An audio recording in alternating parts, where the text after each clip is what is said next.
And thanks to you for joining us at home tonight. Rachel has a very well-deserved night off. But we begin tonight. We begin tonight with Election Day. You remember Election Day when Democrats put their plan for taxes and their plan for spending up against the Republican plan for taxes and the Republican plan for spending?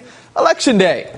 The Democrats said we should raise taxes on the wealthy and make targeted spending cuts. Republicans said no new taxes at all, and cut programs for the poor like Medicaid and food stamps and housing assistance and so on.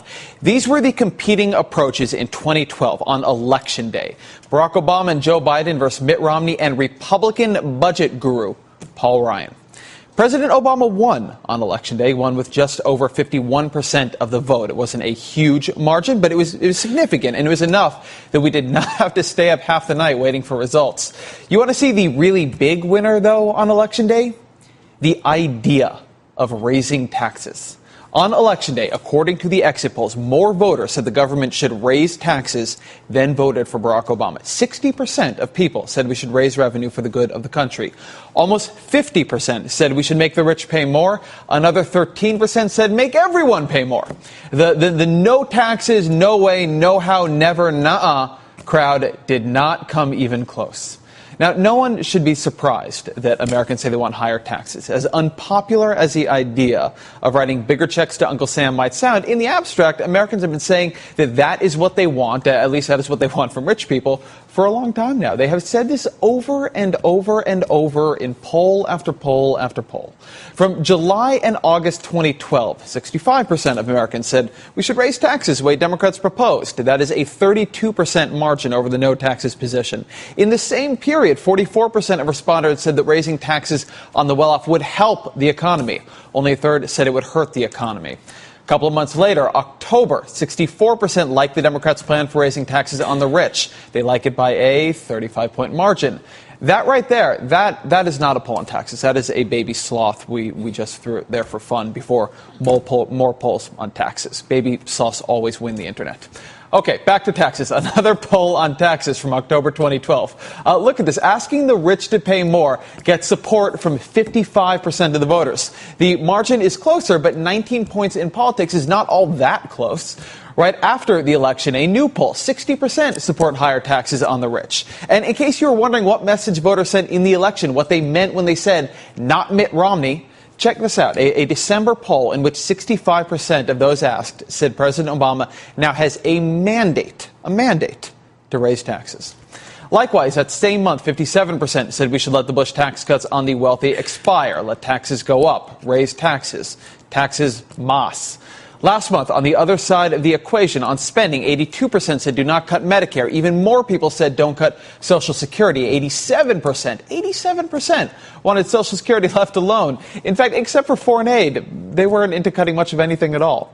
With all of this evidence showing that Americans prefer the Democrats' approach, the raise some taxes approach to the federal budget, to the Republican approach, you would think the last thing Republicans would want, the thing they would be most afraid of, is another fight between the Democratic and Republican budgets. Republicans have the clearly less popular position here. But after the election, when they had lost at every single level and decided to back down in Congress over the debt ceiling, the one thing they wanted, something they've wanted for years now, the one thing they demanded is for Senate Democrats to give them a budget. Now, something important to note here. The White House has been handing out a detailed budget year after year after year. There's not a year they've missed. And Republicans every single year. Republicans in Congress hate it, and they oppose it, and they say it raises too much in taxes and doesn't cut spending enough. But it's there. House Democrats have also put forward budgets, but that is not enough. Republicans in the House say the Senate Democrats are the folks who need to give them a budget. For some reason, Republicans have become really fixated on this idea. Senate Democrats must produce a budget. It is the baby sloth of Republican politics. It is always winning. House Speaker John Boehner is so excited about the prospect of the budget that is coming now from the Senate Democrats. He thinks that the moment this happens, people will see how much more popular Republican budget policy is. Mr. Boehner brought it up just this morning. The speaker tweeted, quote, McClatchy-Marist poll survey, Americans want spending cuts, quote, are not in a mood to increase taxes. And then he linked to this poll right here. It was just released yesterday, and it is about the mandatory spending cuts in the sequester and whether people are noticing them yet. And it does include this, quote, generally voters by 53 to 37 prefer to reduce the deficit mostly by cutting government programs and services rather than mostly by raising taxes. Pollster Lee Miringoff saying, quote, voters are in no mood to increase taxes.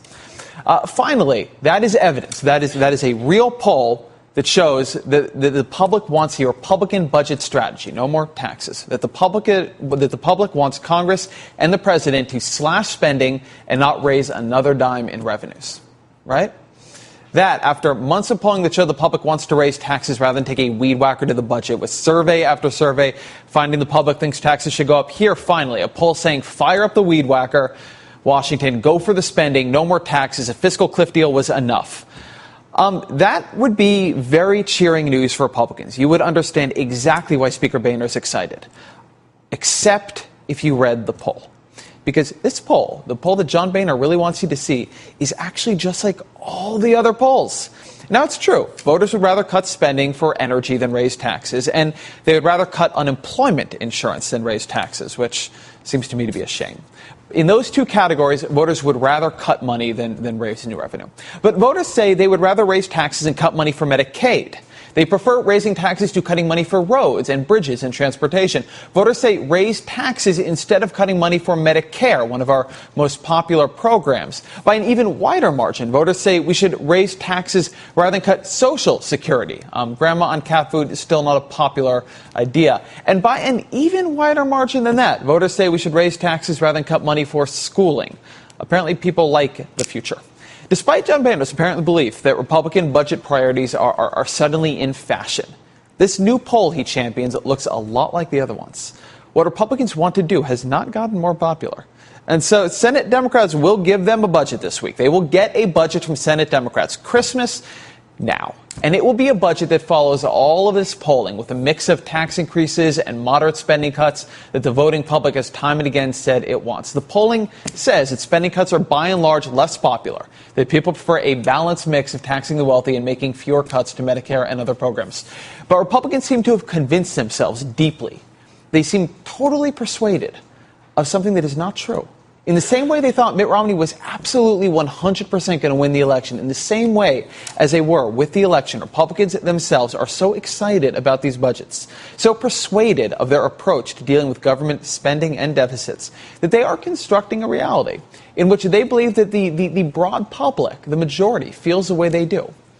But everybody does not feel the way Republicans do. They do not like the Republican budgets. It's just not a true fact that they do. And so this week, Republicans are going to, once again, as they did in the election when they put Paul Ryan on the ticket, once again, they will get exactly what they want, a fight between their budget and a Democratic budget. The question is why that is what they want. What is convincing them this is a good idea? Joining us now is Melissa Harris-Perry, host of MSNBC's wonderful weekend morning show. Melissa Harris-Perry. That's very easy to remember. Melissa, it's good to see you. Nice to see you, Ezra. So why? What is behind the intense Republican desire to see a budget from Senate Democrats and have this fight again? Well, I suspect there might be a couple of things. One, remember that House Republicans are the group of people most insulated from the realities of sort of what the electorate wants, right? So we remember that the electorate wanted President Obama over Mitt Romney, so President Obama won. They preferred more Senate Democrats over Senate Republicans. Senate Democrats are in control. But the public also preferred House Democrats over House Republicans, and yet House Republicans remain in control. Why? Because in 2010, when they redrew the district seats, they created for themselves very safe and often very skewed districts. So I think when they go home, many, particularly in the far right, in fact, are hearing from constituents exactly the same echo chamber about cut spending, cut spending, cut spending. And because they're relatively insulated from the realities of public opinion, because they drew districts that were incredibly safe for themselves, they can have this fight with relatively little cost to themselves in the 2014 midterms. So I completely buy most of that. But the one thing I wonder about is that when you poll Republicans, when you break the Republicans out of the poll and you ask them, do you think we should raise taxes as part of reducing the budget? Do you think we should raise taxes on the wealthy or cut Social Security or cut Medicare? They give Republican voters the same answer everybody else gives. They say, yeah, raise taxes. So something is going on, it seems to me, where House Republicans are first further to the right of their constituents on this issue. The sort of Washington, Grover, Norquist consensus is not a national one among Republicans. And second, they seem unafraid of these polls. Typically, politicians are quite afraid of having a lot of people disagree with them, particularly once they've just lost an election. So you are a professional political scientist. You have a degree in telling me why this would happen. So why aren't they more afraid of the majoritarian position here? Well, it seems to me there could be two possibilities. One is, let's go back to the baby sloth for a moment, right? I would love to go back to the baby sloth for a moment. So remember, the baby sloth, the reason that we show it a couple times there, I assume, is because it's extremely popular. But no one thinks that it's that the American public, by liking to look at baby sloths or puppies or panda bears or whatever, we don't think of that as reasonable. And so many leaders will say, well, sure, the voting public wants this, but that's because the voting public is childish. And they don't realize that you have to cut spending in order to bring down this deficit. So we're going to give them the medicine that they need. They might want to look at the baby sloth all day, but they're going to have to go to work, right? They may want to have their cake and eat it too, but we're going to have to cut that spending. So I think that's part of it. Some of them see themselves as very brave. Certainly, we heard that from Paul Ryan. But I think the other thing is that come 2014, when they get to the midterm election cycle, they know that there's a way that they can spin this. And I think it's right there in that Marist poll. The fact that when you ask about the specific policies, people want to keep their Medicare, their Medicaid, they want to keep their education and their roads and bridges. But you can say government spending in the context of, for example, campaign commercials, and you can get support for that, because when we hear government spending, we still have this 1980s version of the welfare queen who is living high off the hog. And I think that's part of why that desire to cut the unemployment insurance, right? That sense that some people aren't working hard, and therefore we shouldn't be extending government assistance to them. So there's a political strategy that's possible, and I think there's also a kind of, we're better than our constituents and we will lead them to something that they need. Melissa Harris Perry, I think that is a very good diagnosis. Thank you for being here tonight. Thanks. Now for the irony alert. One prominent Republican does have a plan, but it leeches onto President Obama's success to reach its goals. That is next.